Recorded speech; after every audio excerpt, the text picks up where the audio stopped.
So you're suffering with back pain and you're sat there wondering, should I be putting heat on the area or ice on the area to get relief, or maybe nothing at all? Well, you've come to the right place, because in this video I'm going to be going through when you should be using heat, what heat is good for, and when you should be using ice and what ice is good for. Let's get started.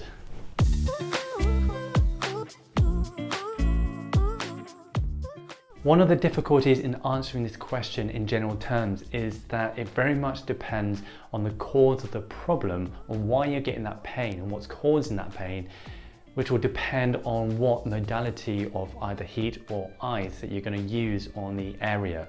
In general, heat is going to be good for the muscles. What heat does in the body is it's going to increase blood flow to an area, increase the blood to the muscles, and help the healing process. It should speed up that healing process, which is why when you put heat on a muscle, it tends to feel better. Ice then is going to be better for inflammation. What happens in the inflammation process is that the blood vessels are going to open up. You get up to 10 times as much blood in an area when you have the process of inflammation going on in a joint, and that's usually where it's going to happen. Most commonly it's going to be in the joint. So you've got all that blood flow that builds up, it causes that area to become hot and swollen and maybe even red, depending on how close to the surface that swelling is. What causes the pain when you have inflammation in an area is certain chemicals, certain cytokines that are going to irritate certain nerves going to the brain.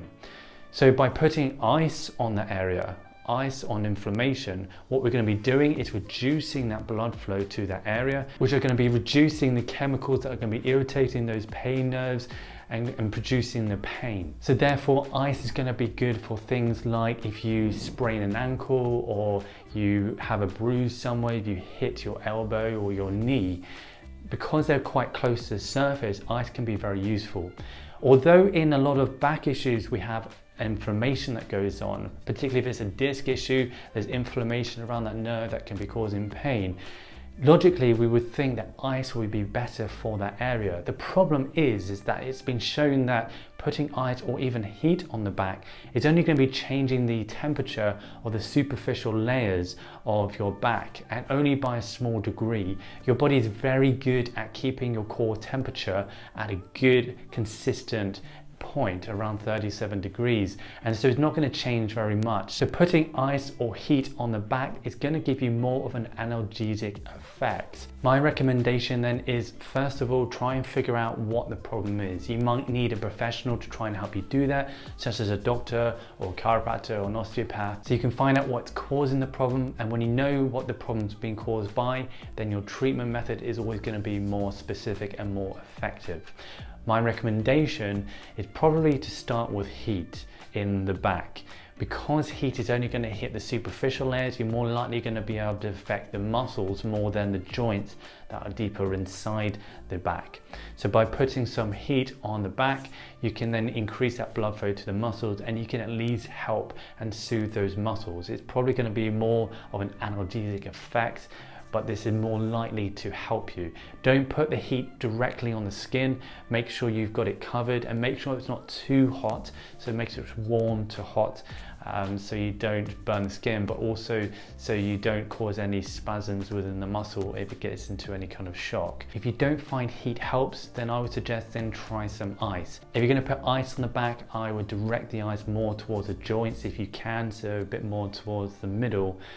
And if you don't get any relief from that, then I wouldn't put any on there at all, because it's probably not going to have much effect. The long-term effects of ice and heat aren't that great, but the short-term effects can give you some relief. My last point then is, if you've got a nerve issue, if you've got sciatica, or if you've got a nerve impingement in the neck, then ice directly on that nerve is not going to be very good, because it's going to slow down the healing. So if you do have a nerve issue and you're putting the ice or heat onto the nerve, I would put more warmth or heat on that area, again making sure you cover it. Also make sure you cover the ice, because putting that directly on the skin can then also burn the skin. At the end of the day, you need to do what feels good for you, what's going to give you some relief, but I always suggest trying both if possible. When you find one that works, then you can then stick towards that. My recommendation is to put it on for around 10 minutes and then you can do that every hour or a couple of times an hour. Again, it very much depends on you. I just wouldn't put it on for too long of a period. I wouldn't put it on for more than 10-15 minutes at a time.